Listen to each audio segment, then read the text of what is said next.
The miracle of the moose. Well, the moose didn't incur a miracle, but I did.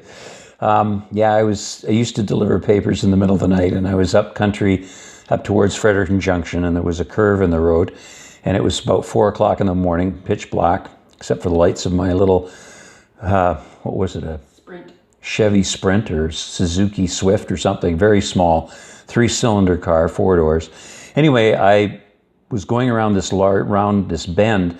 It wasn't a very sharp corner, so I could see ahead of me, and I reached down and took my eyes off the road. The next thing I look up, and here is this moose walking down the road in my lane in front of the car.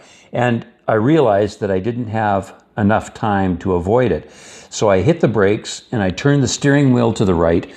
And at the same time as I turned the steering wheel to the right, I leaned over onto the passenger seat because I knew that I was going to hit this thing.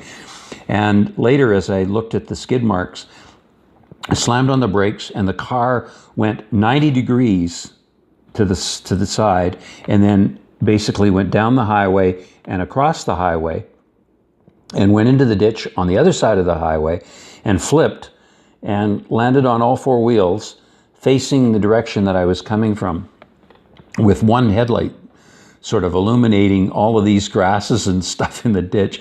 It was like something like out of Indiana Jones, or, you know, where a plane crashes into the jungle. Anyway, I reached down and went to grab for my cell phone, and I felt this warm goo, and I thought, like, what is that, moose, or is that me? And so then I grabbed my cell phone and beetled out the side door and got up onto the highway. And about that time, a logging truck actually came around the bend, and its headlights revealed that the moose was still in the middle of the road. Only this time it was laying down. I think I had broken its back in the process.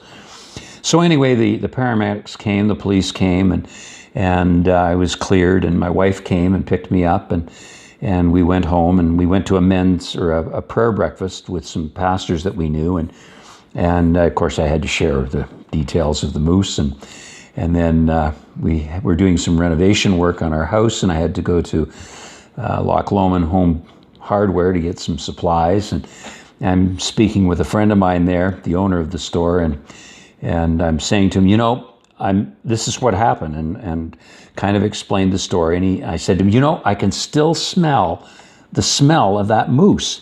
And he says, well, the moose, that goo that you smelt was moose poo, and it was all down the back of your shirt. I said, oh no, somebody didn't even tell me this.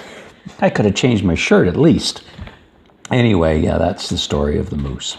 It's a miracle. It's a miracle. Yeah, you don't hit a moose and live.